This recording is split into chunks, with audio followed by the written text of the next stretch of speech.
और जाना सुनिश्चित है कि संसार क्या सरकता जाता है, खिसकता जाता है।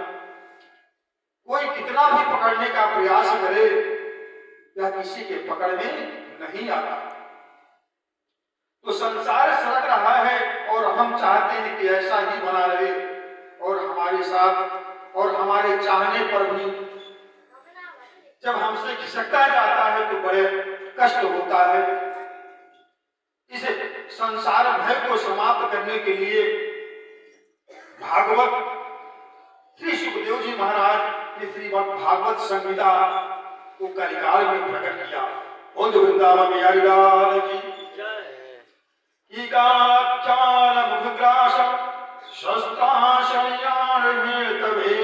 श्रीमद्भागवतम शास्त्रम कलो किरेण भाषितम किरेण सुकेन भाषितम। तोता बड़ा मीठा बोलता है। तो श्री सुखदेव जी महाराज ने भी जगत कल्याणकारी भगवत रूपी फल प्रदान आचार्य परम से जो उन्हें प्राप्त हुआ उन्होंने बताया, और वही उन्होंने संसार को दिया। जब महाराज परीक्षित के सामने मृत्यु का भय उत्पन्न हुआ, उपस्थित हुआ कि 7 दिन में तुम्हारा मरना निश्चित है, हो गया है, तो अपने कल्याण का मार्ग खोजने लगे राजा परीक्षित। और उसी समय महामुनि श्री सुखदेव जी ने श्रीमद् भागवत संहिता के द्वारा परीक्षित को भय मुक्त कर दिया। जैसे ही गंगा के तट पर सुखदेव जी भागवत संहिता का प्रवचन करने लगे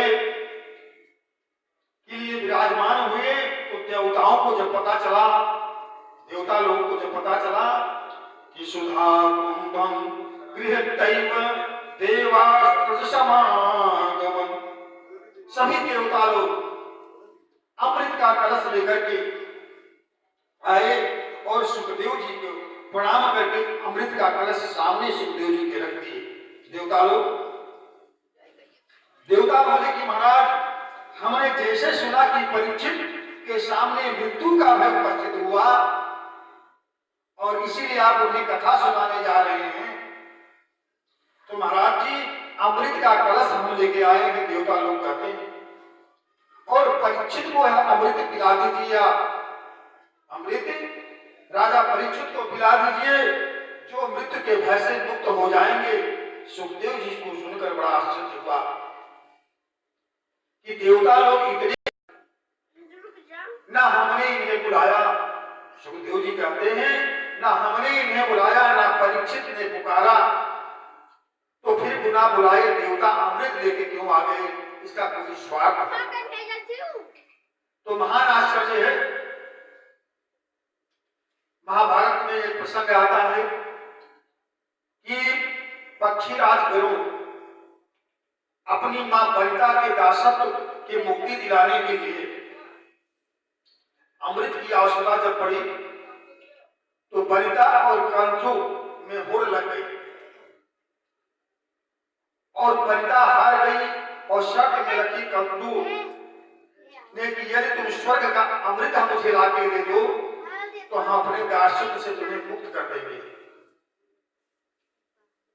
मैं दासी के, इसीलिए उनके पुत्र गरुड़ को भी दास बनाकर रहना पड़ता है और सर्पों की सेवा करनी पड़ती है। सभी सर्प गरुड़ के सिर पर सवार होकर कहते हैं उड़ो, तो जहां वो कहते हैं वहां मुझे जाना पड़ता है।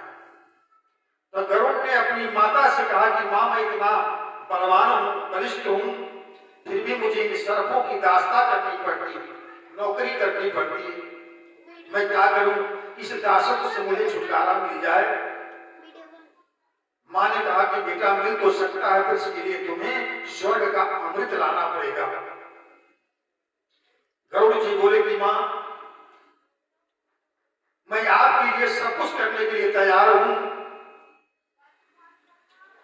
तब गरुड़ जी स्वर्ग का अमृत लेने के लिए चल पड़े और देवराज इंद्र ने वज्र लेकर युद्ध की चुनौती दे दी और कहा तुम अमृत को हाथ नहीं लगा सकते। गरुड़ जी ने देवताओं से कहा, आज सारे देवता मिल करके मुझे कोई रोक नहीं सकता। गरुड़ जी कहे कहते कहते गरुड़ ने हठात बलपूर्वक अमृत का कलश देवताओं से छीन लिया।